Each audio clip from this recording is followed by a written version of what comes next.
तो आज हमारे साथ एक जो है कि काफ़ी एक्सपर्ट काम करने वाले हैं जिनका नाम है आलिम। तो हम आलिम जी से बात करते हैं क्या ये हमारे प्लम्बिंग के साथ ये काम कर पाएंगे। तो सबसे पहले हम आपसे बात ये करेंगे कि आपको क्या ड्रिल मशीन और ग्राइंडर मशीन चलाने आता है? हाँ, चलाने आता है। तो आता है तो सबसे पहले आप ड्रिल मशीन हमें चला करके एक सुराख करके दिखाइए।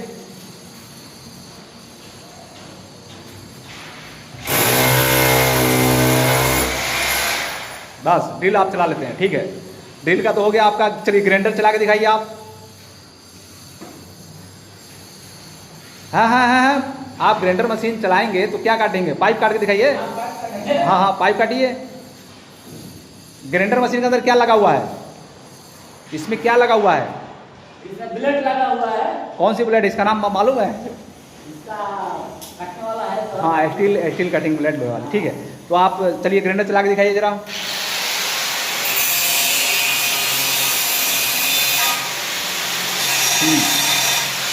ओके।